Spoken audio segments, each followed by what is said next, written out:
स्वागत है आप सभी का हमारे इस YouTube चैनल पर। और आज हम पढ़ने जा रहे हैं थायराइड ग्रंथि, है ना। इससे पहले वाले वीडियोस के अंदर हमने पिट्यूटरी ग्लैंड के बारे में, हाइपोथैलेमस के बारे में और पीनियल ग्लैंड के बारे में जाना था। और आज का पॉइंट ऑफ व्यू जो रहेगा फुल्ली थायराइड पर ही रहेगा। तो देखिए, थायराइड ग्रंथि के बारे में कुछ पता करते हैं। तो ये जो थायराइड ग्रंथि है, ये सबसे पहले तो इसका जनरल इंट्रो पता करते हैं, जनरल इंट्रोडक्शन की बातें करते हैं इसकी। तो थायराइड ग्रंथि जो है यह शरीर की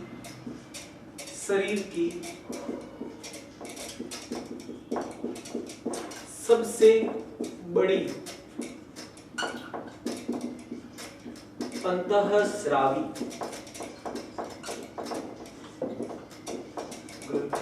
पहली लाइन, पहला कमेंटमेंट हम लिखते हैं थायराइड के बारे में कि यह शरीर की सबसे बड़ी एंडोक्राइन ग्लैंड है। सबसे बड़ी अंतःस्रावी ग्रंथि कौन है? तो थायराइड ही बताना है। अच्छा, तो ऐसा क्या है कि ये सबसे बड़ी और लार्ज ग्लैंड में इसका नाम आता है? तो इसका वजन जो होता है ना, वेट जो होता है, इसका वजन जो होता है वो वजन कितना होता है? 25 से 30 ग्राम। ठीक है।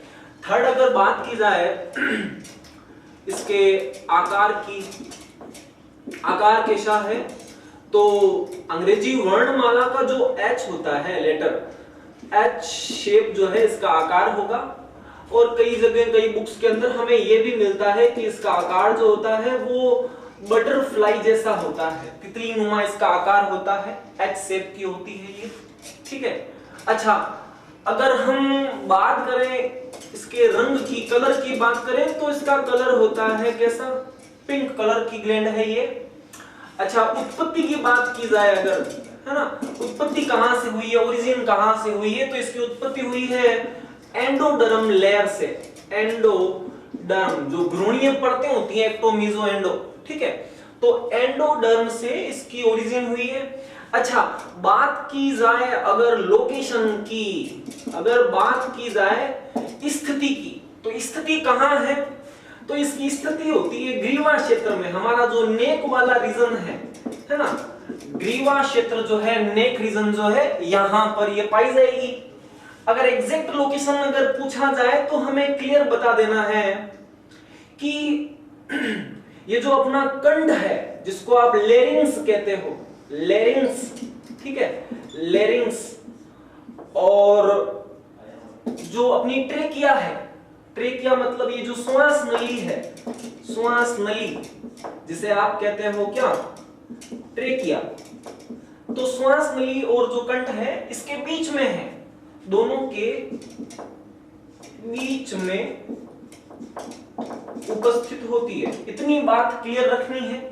जनरल बातें हैं थायराइड को लेकर के।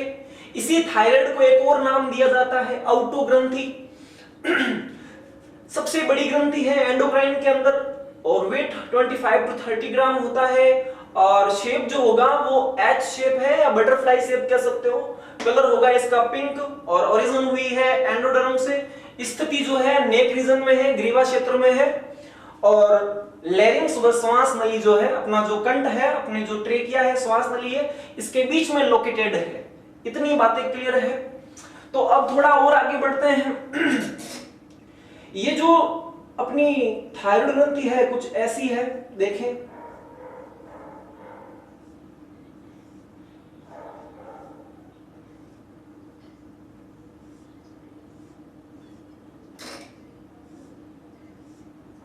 ये थायराइड ग्रंथि है, ठीक है। और ये जो है थायराइड की दो पालियां हैं, तो मैं यहां लिख सकता हूं थायराइड ग्रंथि कैसी होती है।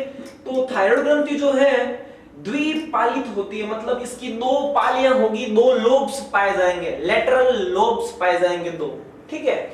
और बीच में ये जो नजर आ रहा है, इन दोनों को जोड़ने के लिए, इन दोनों लोब्स को कनेक्ट करने के लिए एक संयोजी ऊतक जो होता है ना, कनेक्टिव टिश्यू, उससे बना हुआ एक ब्रिज बनेगा जो दोनों पालियों को जोड़ेगा। इसको हम कह देते हैं क्या? इस्थमस। इस्थमस जो दोनों पालियों को जोड़ेगा। इसके अपर रीजन के अंदर इस थायराइड के अपर रीजन में यहाँ पर दो कार्टिलेज भी पाई जाएगी, एक होगी थायराइड कार्टिलेज और उसके नीचे होगी कौन सी, क्रिकोइड कार्टिलेज। और क्रिकोइड कार्टिलेज और थायराइड कार्टिलेज के ऊपर जो होगी वो हायोइड बोन होगी, ठीक है। और इतनी बातें जाननी है तो थोड़ा और जानना पड़ेगा हमें कि इस पाली के अंदर जो है बहुत सारी जो है पुटक या फॉलिकल्स पाए जाते हैं, मतलब कई सारे ऐसे कोशिकाओं के जो है ग्रुप्स पाए जाएंगे, ठीक है, पुटिकाएं पाई जाएगी। इन दोनों लोब्स के अंदर जो है बहुत बड़ी संख्या के अंदर क्या पाए जाएंगे, लोब्स पाए जाएंगे, मतलब पुटिकाएं पाई जाएगी। इतनी बात भी क्लियर रखें, ठीक है। अच्छा, इन पुटिकाओं के अंदर की जो कैविटी है, इन पुटिकाओं के अंदर की जो गुहा है, उसी गुहा के अंदर कैविटी के अंदर कौन मौजूद होता है, थायरोक्सिन हार्मोन, ठीक है। थायरोक्सिन हार्मोन एक अकेला ऐसा हार्मोन है, और ये थायराइड अकेली ऐसी ग्लैंड है जो अपने हार्मोन का क्या करती है, संग्रहण करती है, ठीक है। संग्रहण करने वाली एक ही ग्लैंड है, वो भी थायरोक्सिन हार्मोन का संग्रहण होता है इन पुटिकाओं की गुहाओं में। इन पुटिकाओं को जो घेरने वाली एक लेयर होती है, इन पुटिकाओं को कवर करने वाली एक और यहाँ बाहर की ओर कौन है, एक लेयर है ना, जो किससे बनी है, जो एक्चुअल में बनी है क्यूबोइडल एपिथेलियम से। क्यूबोइडल एपिथेलियम का मतलब क्या हो गया, घनाकार जो उपकला होती है, उस घनाकार उपकला से कौन बनी हुई है, इस फॉलिकल की जो बाहर की भित्ति है वो भित्ति किसकी बनी हुई है, किस एपिथेलियम की बनी हुई है, तो हम कह देंगे ये जो एपिथेलियम है ये घनाकार है, घनाकार एपिथेलियम या घनाकार उपकला, क्यूबोइडल उपकला है। अंदर की ओर जो संरचना पाई जा रही है इसको अपन ने क्या नाम दे दिया, इसको आपने नाम दे दिया क्या, फॉलिकल, या इनको आप एक नाम दे सकते हो क्या, पुटिका, पुटिका, ठीक है। इसी पुटिका की कैविटी के अंदर, गुहा के अंदर क्या पाया जाता है, थायरोक्सिन है, ठीक है। हालांकि थायरोक्सिन जो है उसको बनाने के लिए दो चीजें बहुत ज्यादा इंपॉर्टेंट रहेगी, एक तो आयोडीन, ठीक है, और दूसरा जो है टायरोसिन एमिनो एसिड। इन दोनों की बहुत बड़ी नीड होगी। कई बार एग्जाम्स में पूछा जाता है कि जो ये थायरोक्सिन है, थायरोक्सिन जो है, इस थायरोक्सिन का निर्माण होता है किन दो चीजों से, तो एक तो आप याद रखिएगा आयोडीन, ठीक है, आयोडीन प्लस क्या, टायरोसिन। टायरोसिन जो एमिनो एसिड होता है, टायरोसिन जो एमिनो एसिड है, इन दोनों से मिलकर के, है ना, आयोडीनाइज्ड होता है, तो आयोडीन और टायरोसिन एमिनो एसिड मिलकर के क्या बनाते हैं, थायरोक्सिन बनाते हैं। और सबसे बड़ी बात क्या कि ये जो घनाकार उपकला है ये फुल्ली परमिएबल होती है, किस चीज के लिए, आयोडीन के लिए। तो आयोडीन जब जुड़ जाता है, यहां अंदर की ओर कौन मौजूद है, ग्लाइकोप्रोटीन। इस कैविटी के अंदर पहले से कौन मौजूद है, ग्लाइकोप्रोटीन, जिसको अपन क्या टर्म कर देंगे, इस ग्लाइकोप्रोटीन, यहां जो इस पुटिका के अंदर मौजूद है वो कौन है, ग्लाइकोप्रोटीन। इस ग्लाइकोप्रोटीन को क्या टर्म दे दिया जाता है, यहां पर थायरोग्लोबुलिन, ग्लोबुलिन, थायरोग्लोबुलिन, जो फाइनली कैसा है, प्रोटीनाइज्ड है, मतलब पेप्टाइड जो है बॉन्डों से मिलकर के बना है थायरोग्लोबुलिन।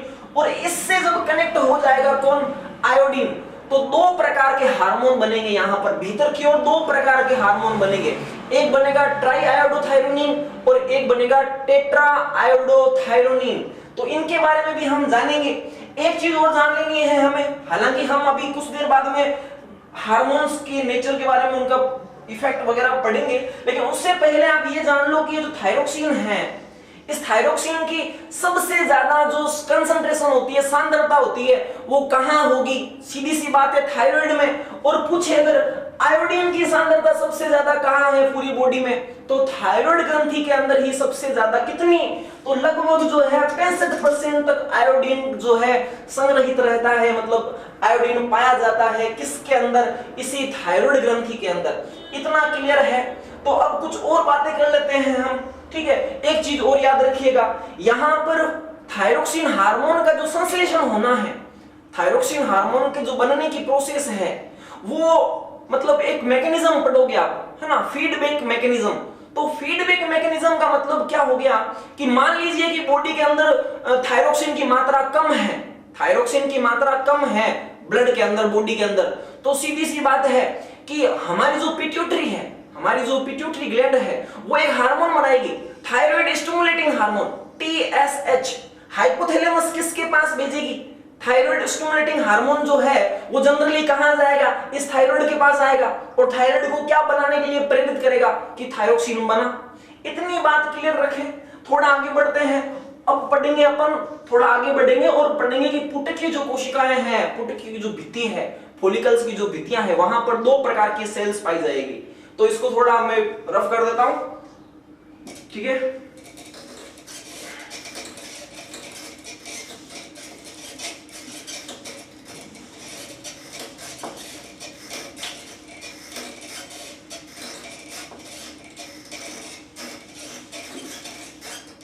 अब देखिए, ये जो पुटकीय है, पुटक जो पाए जाते हैं, जिनको अपन ने फॉलिकल नाम दिया था, पुटक, या जिसको अपन ने कह दिया था क्या?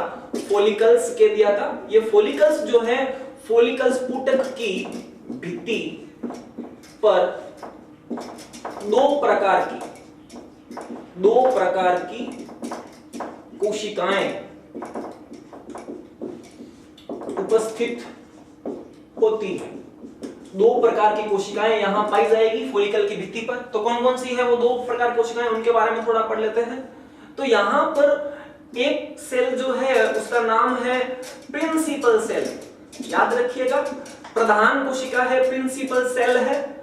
और दूसरी जो है जिसको पैरा फॉलिकुलर सेल भी कहते हैं, है ना, पैरा फॉलिक्यूलर सेल, ठीक है, जिसको आप हिंदी के अंदर कह सकते हो परापुटकीय कोशिका। ये दो प्रकार की कोशिका यहां आप देख रहे हो, नंबर 1 पे आप देख रहे हो कि प्रिंसिपल सेल है, और नंबर 2 पर जो है वो परापुटकीय कोशिकाएं हैं। इन्हीं परापुटकीय कोशिकाओं को एक और नाम दिया जाता है सी सेल, सी सेल भी कहा जाता है, याद रखिएगा। परापुटकीय कोशिकाओं को ही एक और टर्म दिया जाता है सी सेल, ठीक है। अच्छा, ये जो प्रिंसिपल सेल है ना, ये दो प्रकार के हार्मोन जनरेट करेगी, ये दो प्रकार के हार्मोन बनाएगी। एक हार्मोन है T4 हार्मोन और एक है T3 हार्मोन, ठीक है। और ये जो हार्मोन बनाएगी ना परापुटकीय कोशिकाएं, मतलब जो फॉलिकल के बाहर जो कोशिकाएं हैं, देखें यहां जैसे हमने फॉलिकल बनाया था, तो फॉलिकल्स के बाहर की ओर जो कोशिकाएं हैं, ये जो कोशिकाएं हैं, ये जो कोशिकाएं आपको नजर आ रही है, ये कौन सी कोशिकाएं हैं? परापुटकीय, मतलब पुटक के बाहर वाली कोशिकाएं, परापुटकीय कोशिकाएं। इनके द्वारा अलग हार्मोन बनेगा, और वो कौन सा होगा? जनरली आप याद रखिएगा, थायराइड कैल्सिटोनिन, है ना। आप इसको कह सकते हो थायराइड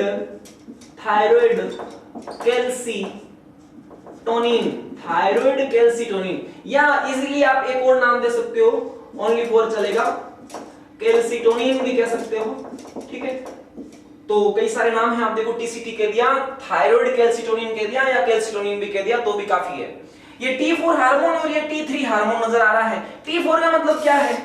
ट्राई जो टेट्रा आयोडोथायरोनिन है वो तो हो गया T4 हार्मोन, और T3 जो है वो जनरली ट्राई आयोडोथायरोनिन, ठीक है। तो यहां पर लिख देते हैं हम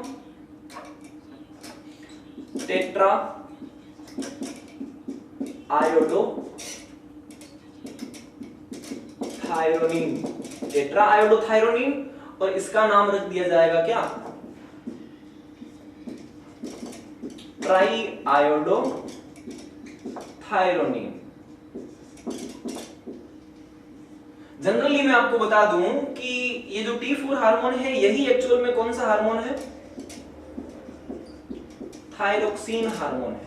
थायरोक्सिन हार्मोन टेट्राआयोडोथायरोनिन ही एक्चुअल में क्या है? थायरोक्सिन। और इन दोनों का काम लगभग सिमिलर है। ये थोड़ा एक्टिव फॉर्म है, T4 की तुलना में ये जो है वो एक्टिव फॉर्म है, और बनता सबसे ज्यादा कौन सा है? यही T4 बनता है। कितना बनता है? 90%, और ये बनता है कितना? 10%। लेकिन अपने टारगेट अंग पर जाने के बाद, अपने लक्ष्य अंग तक, कोशिका तक पहुंचने के बाद ये T4 कन्वर्ट हो जाएगा किसमें? T3 में। और ये T3 हार्मोन जो है, ट्राई आयोडो जो थायरोनिन है, वो एक्चुअल में कैसा हार्मोन है? सक्रिय हार्मोन है, बहुत ज्यादा एक्टिवेट हार्मोन है। एक्टिव क्रिया जो है, एक्शन जहां पे करना है, तो वो एक्शन करने का काम किसका होगा? इस T3 का ही होगा, ठीक है। तो ये जनरल बातें हो गई अपने का पास में प्रिंसिपल सेल और पैराफोलिकुलर सेल। कहां पाई जाएगी? ये पुटक है, थायराइड ग्रंथि में जगह जगह चारों ओर पुटक ही पुटक पाए जा रहे हैं, फोलिकल्स ही फोलिकल्स पाए जा रहे हैं। तो उन फोलिकल्स की जो भित्तियां हैं, उन भित्तियों पर दो प्रकार की कोशिकाएं हैं, समझ में आ रहा है? अच्छा, दो प्रकार कौन कौन सी है? प्रिंसिपल सेल नंबर 1, नंबर 2 है पैराफोलिकुलर सेल, जिनको परापुटक की कोशिकाएं कहते हैं या सी सेल कहते हैं। इनके द्वारा जो हार्मोन बनेगा वो कौन सा बनेगा? थायराइड कैल्सिटोनिन या टीसीटी या कैल्सिटोनिन। यहां प्रिंसिपल कौन सा बनाएगी? T4 हार्मोन और T3 हार्मोन, ठीक है। इनका संग्रहण होता है, इनका कलेक्शन होता है, संग्रहण किया जाता है थायराइड के द्वारा, एकमात्र हार्मोन है जिसका संग्रहण होगा। यहां पर ये आयोडाइड हार्मोन है, मतलब आयोडीन युक्त हार्मोन है, और ये जो हार्मोन है ये प्रोटीनाइज्ड है, फुल्ली प्रोटीनाइज्ड है, प्रोटीन से बना है। और ये जो हार्मोन है ना प्रिंसिपल सेल से बनाए जाने वाले, इनमें आयोडीन भी है और साथ में इंक्लूड है कौन? Tyrosine amino acid. अब पूछा जाए अगर कि एक थायरोक्सिन जो मॉलिक्यूल है उसको बनाने के लिए कितने तो आयोडीन के अणु काम आने वाले हैं, एटम काम आने वाले हैं, और कितने आने वाले हैं काम किसके? टायरोसिन अमीनो एसिड के। तो मैं आपको बता दूं कि यहां पर आयोडीन जो है, आयोडीन के 4 मतलब एटम, और जो टायरोसिन है इसके 2 एटम जो हैं मिलकर के क्या बनाएंगे? क्या बनाएंगे? थायरोक्सिन बनाएंगे। इतनी बात क्लियर करें। तो अब थोड़ा हम आगे बढ़ते हैं, इनके फंक्शंस के बारे में जान लेते हैं। थायरोक्सिन का क्या काम है और कैल्सिटोनिन का क्या काम है, ठीक है। पहले हम इसके बारे में जान लेंगे, थायरोक्सिन के बारे में, थायरोक्सिन का काम क्या है, और साथ साथ में हम ये भी जान लेंगे कि हाइपोसिक्रेशन से क्या होगा और हाइपर सिक्रेशन से क्या होगा, ठीक है। हाइपो जो थायराइडिज्म है उससे क्या होने वाला है, तो इतनी बातें कवर होनी चाहिए, तब आगे की बात समझ में आएगी, ठीक है।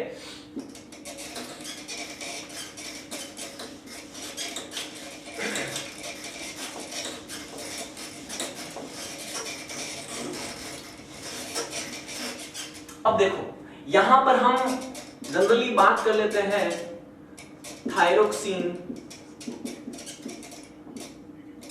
हार्मोन के कार्य, फंक्शंस ऑफ थायरोक्सिन हार्मोन। तो कार्य क्या क्या है जनरली पता कर लेते हैं हम। नंबर 1 हम पता करते हैं कि जो मानसिक विकास है, मानसिक विकास,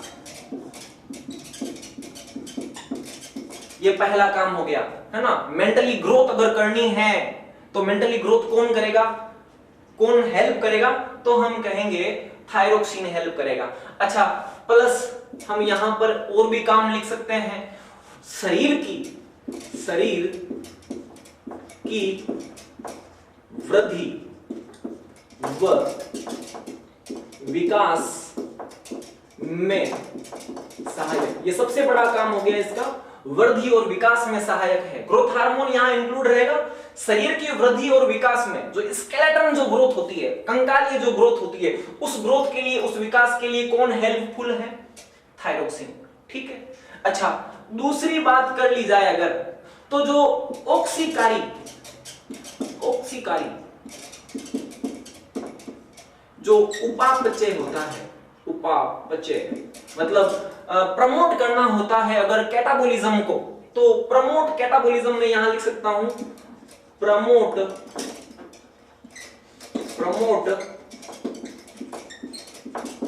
कैटाबोलिज्म, है ना।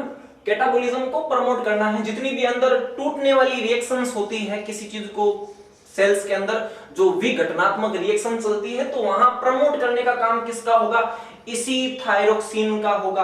अच्छा, और क्या काम है? बॉडी का टेम्परेचर जो है, बॉडी का जो टेम्परेचर है ना, टेम्परेचर है, इस टेम्परेचर को मेंटेन करना, है ना, शरीर तापमान का नियमन करना, ये नियमन करने का काम भी किसका होगा? इसी थायरोक्सिन का होगा। फोर्थ अगर बात की जाए, है ना, फोर्थ अगर बात की जाए तो बीएमआर जो है, बीएमआर जिसको आप बेसल मेटाबॉलिज्म रेट कहते हो, आधारीय उपापचय दर, आधारीय उपापचय दर का, बीएमआर का क्या करना? नियमन करना। तो ये नियमन करने का काम, बीएमआर का नियमन करने का काम भी किसका होगा?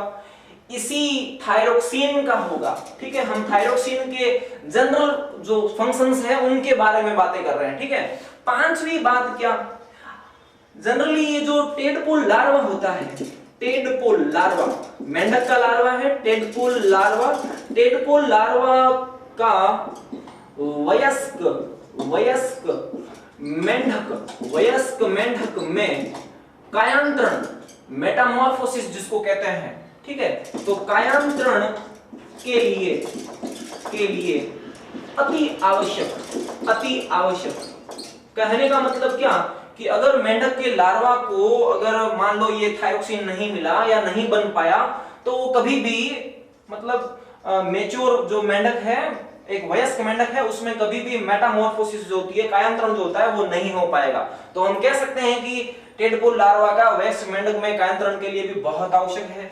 अच्छा, तंत्री के जो हार्मोन होते हैं, एड्रेनलिन जो है, नोर एड्रेनलिन जो है ना, एपिनेफ्रिन, नोर एपिनेफ्रिन, तो इनके कार्यों पर भी नियंत्रण जो है करने का जो काम होता है वो थायरोक्सिन का भी होता है, ठीक है। इसको एक और नाम दिया जाता है थायरोक्सिन को, कैलोरीजेनिक हार्मोन भी कहते हैं, क्योंकि प्रमोट अगर कैटाबोलिज्म होगा, मतलब ऑक्सीकारी उपापचय जब क्रियाएं होगी ना, तो जनरली ऊर्जा का क्या होगा, उत्पादन होगा, है ना। तो इसीलिए मैं इसको कह सकता हूं, है ना, कैलोरीजेनिक हार्मोन,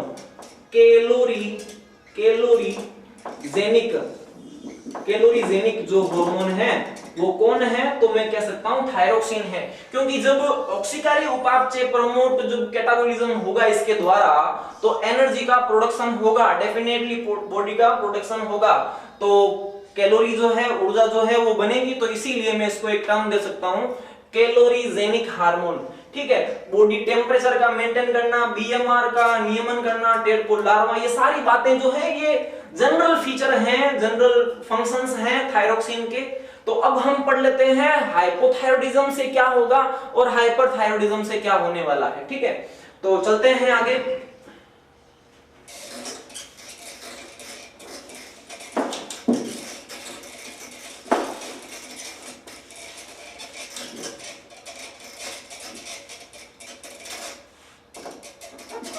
थायरोक्सिन हार्मोन के अल्प स्राव के प्रभाव हम अभी जो पढ़ रहे हैं वो फिलहाल हम चल रहे हैं थायरोक्सिन हार्मोन के अल्प स्राव के प्रभाव। मतलब थायरोक्सिन हार्मोन अगर कम बना तो क्या होगा, ठीक है।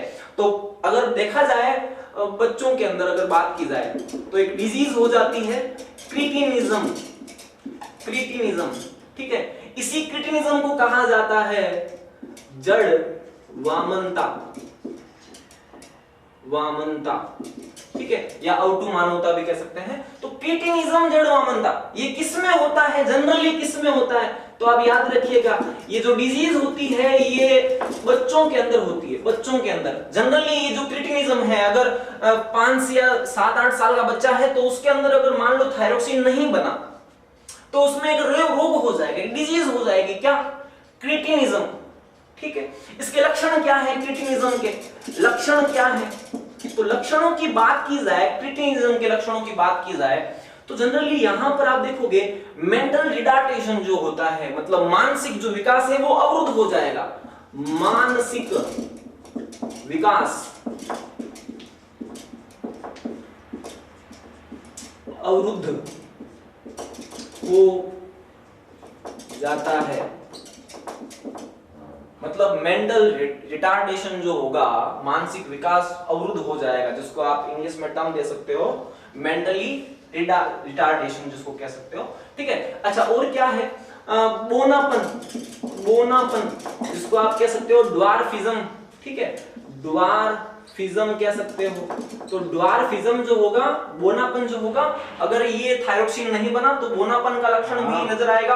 प्लस और क्या है, ब्लड प्रेशर जो होगा, ब्लड प्रेशर वो क्या हो जाएगा, लो हो जाएगा। ब्लड प्रेशर मतलब रक्त दाब जो है, जिसको आप ऐसे लिख देते हैं, रक्त दाब प्लस नाड़ी दाब। नाड़ी दाब का मतलब हो गया पल्स, जो प्रेशर होता है उसको कहते हैं नाड़ी दाब कहते हैं। रक्त दाब है, नाड़ी दाब है, और शरीर तापमान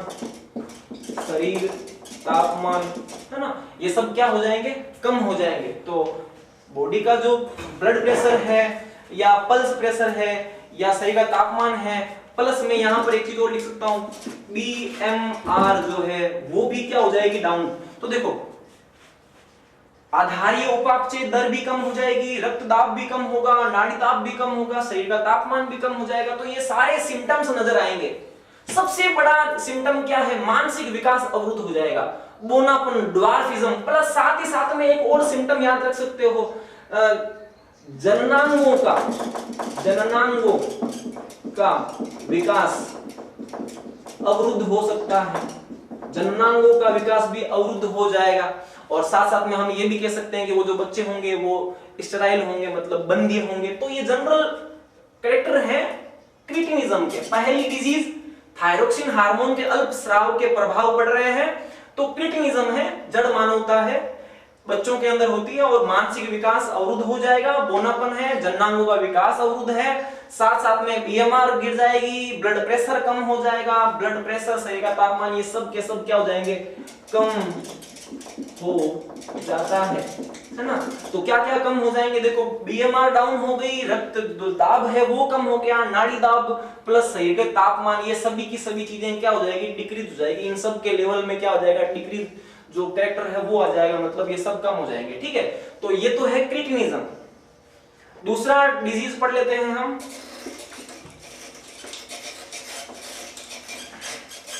जिसको आप कहते हो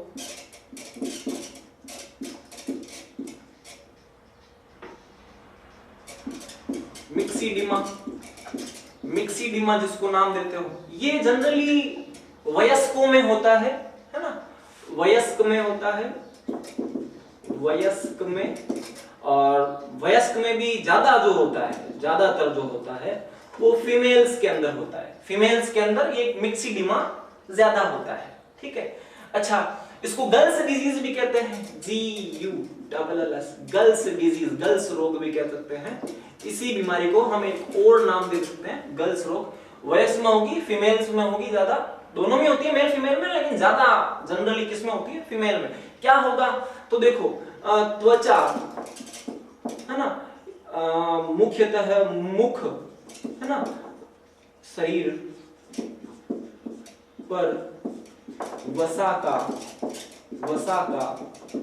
संचय, वसा का संचय, मतलब एक बात हम यहां लिख सकते हैं जनरली, मोटापा बढ़ जाता है, या बॉडी में जगह जगह सूजन आ जाती है। ठीक है, तो ये पहला कैरेक्टर है मिक्सीडिमा का। ठीक है, दूसरा क्या है, जनन क्षमता,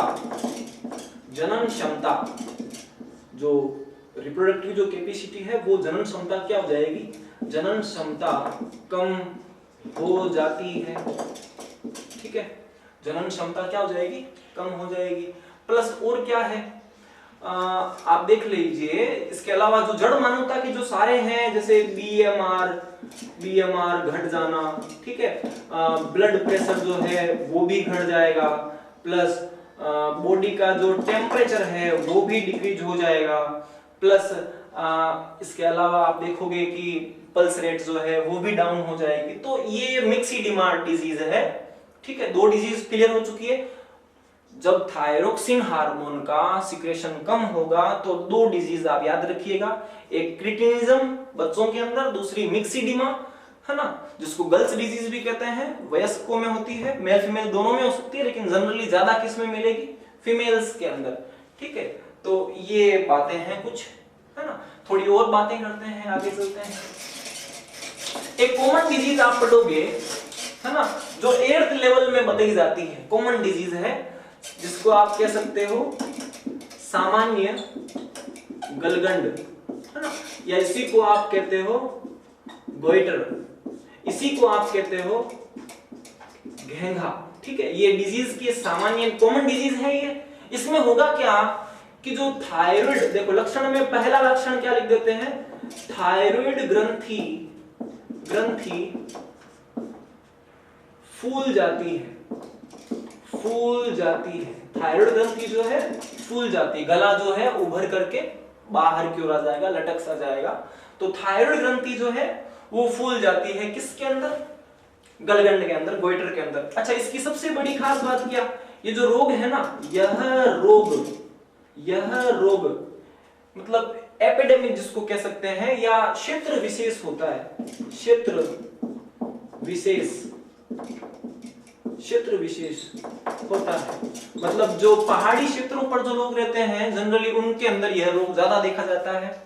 ऐसा क्यों? क्योंकि वहां जो पहाड़ी क्षेत्रों में हमें पता है कि आयोडीन की, वहां की जो मिट्टी है, मृदा है, वहां पर आयोडीन की मात्रा कम होती है। घुलनशील तो है ही है आयोडीन, तो जनरली होता क्या है कि बरसात के साथ में वो जो आयोडीन है वो घुल करके वहां से हट जाता है, तो वहां की वनस्पति जो है या वहां का पानी है, वहां की मृदा है, वहां पर आयोडीन नहीं पाया जाता। तो कहने का मतलब क्या कि ये जो रोग हुआ है ना जनरली गोइटर का, ये स्पेशली आयोडीन की कमी से ही हुआ है।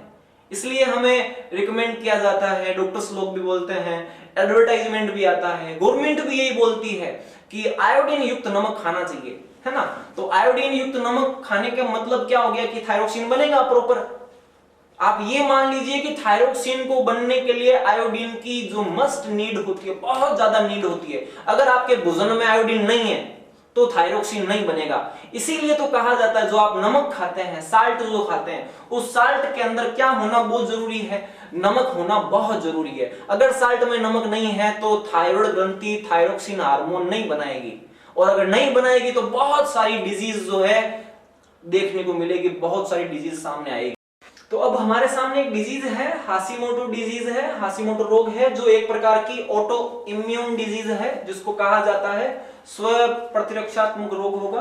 तो इस रोग में होता क्या है जनरली, मतलब जब कभी भी हम डॉक्टर के पास जाते हैं, थायराइडिज्म की हाइपर या हाइपो जब प्रॉब्लम्स हो जाती है तो हम वहां से कुछ मेडिसिन लेते हैं। तो अब वो मेडिसिन जो है वो जनरली क्या करेगी, ड्रग्स वगैरह थायरो ग्रंथि के सिक्रेशन को बढ़ाने के लिए या घटाने के लिए वहां पर क्या होगा कि वो जब मेडिसिन पहुंचेगी वहां पर रिसेप्टर के पास में, तो मैंने बताया था आपको कैविटी के अंदर जो फॉलिकल्स पाए जाते हैं, उन फॉलिकल्स के अंदर की कैविटी में एक प्रोटीन पाया जाता है, ग्लाइकोप्रोटीन, जिसको अपन ने नाम दे दिया था क्या, थायरोग्लोबुलिन। वो थायरोग्लोबुलिन जो है उस मेडिसिन के लिए, उस एंटीजन के लिए, है ना, संवेदनशीलता, हाइपर सेंसिटिविटी दिखाएगी। और इसी संवेदनशीलता के कारण क्या होगा, मतलब आप ये मान लीजिए कि एंटीबॉडी बनाई जाएगी उस एंटीजन के लिए। सेंसिटिविटी ज्यादा हो जाने के कारण जो एंटीबॉडी बनेगी, तो एंटीबॉडी जो है एंटीजन के विरुद्ध बनी है, लेकिन वो एंटीबॉडी जो बनी है ना, वो थायराइड ग्रंथि को ही क्या करने लगेगी, नष्ट करने लगेगी। इसीलिए इस रोग को क्या नाम दे दिया जाता है ना, सुसाइड ऑफ क्या, थायराइड, है ना, थायराइड की आत्महत्या भी कहा जाता है।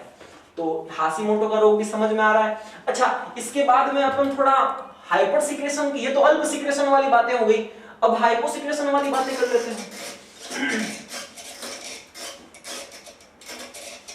थायरोक्सिन हार्मोन के अधिक स्राव के प्रभाव क्या होंगे, तो आपने एक डिजीज नाम नेत्रोत्सेंधी, है ना, गलगंड, इसमें क्या होता है जनरली नेत्रोत्सेंधी में जो नेत्र गोलक हैं अपने, यहां पर नीचे की ओर जो है, जो आई बॉल्स हैं उनके नीचे श्लेष्मा का जमाव हो जाता है। इस रोग में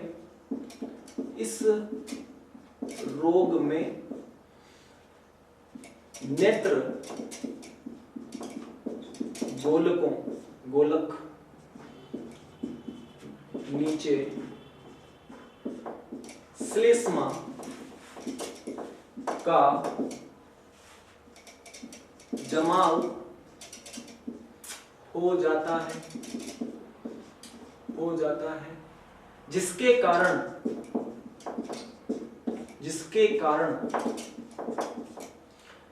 कारण व्यक्ति की आंखें डरावनी या घूरती हुई नजर आती है। मतलब इस रोग में होगा क्या कि नेत्र गोलक जो है वो बाहर की ओर उभर जाएंगे, है ना, और जो फेस होगा वो डरावना लगेगा, आंखें डरावनी लगेगी। बस ये नेत्रोन सेंधी गलगन रोग भी कहते हैं इसको, है ना, एक्सोप्थेल्मिक डिजीज भी कहते हैं, इंग्लिश टर्म में कहा जाता है इसको, ठीक है। अच्छा, हाइपर सिक्रेशन से और क्या इफेक्ट पड़ेगा, हाइपर सिक्रेशन से और क्या होगा, तो देखो ब्लड प्रेशर जो होगा वो अब बढ़ेगा नहीं, ब्लड प्रेशर, शरीर का तापमान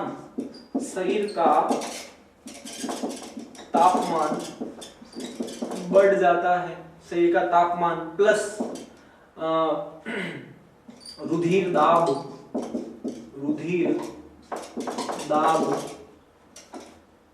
प्लस नाड़ी दाब प्लस हृदय धड़कन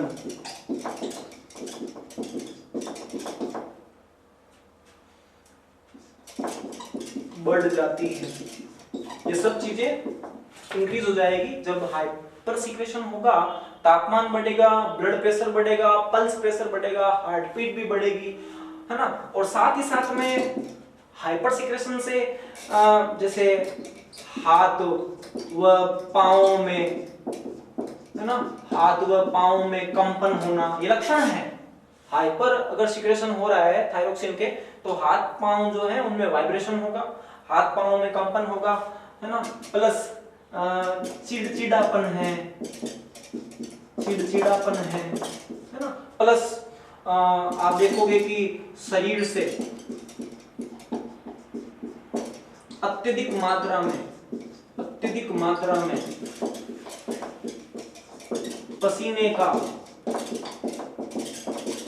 स्राव होता है। बहुत ज्यादा पसीने का आने का मतलब भी यही है, बिना गर्मी के, है ना, अगर पसीना आता है, बहुत ज्यादा पसीना आता है तो हाइपर सिक्रेशन है। तो देखो हाथ पांव में वाइब्रेशन है, चिड़चिड़ापन है, शरीर में अत्यधिक मात्रा में पसीने का स्राव होना है, तापमान बढ़ेगा, ब्लड प्रेशर है, पल्स रेट है, हृदय धड़कन है। तो ये सारी चीजें, एक दो डिजीज और पढ़ोगे आप, जैसे एक पढ़ोगे आप प्लूमर रोग में क्या होता है कि थायराइड ग्रंथि में जगह जगह ट्यूमर्स बन जाते हैं, गांठें बन जाती है, ठीक है। तो ये रोग भी है, ग्रेवी का रोग है, प्लूमर रोग है। तो ये सब बातें तो किसकी हो गई, थायरोक्सिन हार्मोन के हाइपोसिक्रेशन और हाइपर सिक्रेशन से क्या इफेक्ट होते हैं बॉडी के अंदर, उन सब की बातें हो गई। अब हम थोड़ा पढ़ लेते हैं टीसीटी के बारे में, जो एक सेल की अपनी पैराफोलिकुलर सेल्स, है ना, परापुटकीय कोशिकाएं, उन परापुटकीय कोशिकाओं को ही एक और नाम दिया था हमने, क्या नाम दिया था, सी सेल। उन परापुटकीय कोशिकाओं को हमने एक और नाम दिया था सी सेल, है ना। तो उसके द्वारा एक हार्मोन बन रहा था, नाम क्या दिया था उस हार्मोन को, टीसीटी,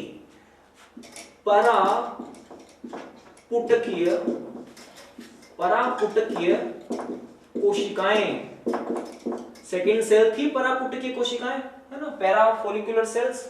इनके द्वारा एक हार्मोन बनाया जा रहा था, कौन सा हार्मोन था, टीसीटी, थायराइड कैल्सिटोनिन, ठीक है।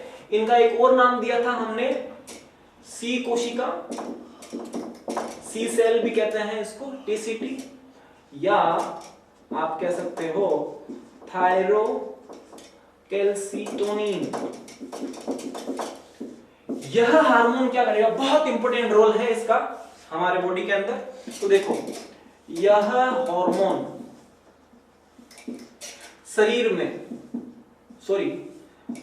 रक्त में कैल्शियम व फॉस्फेट के स्तर को,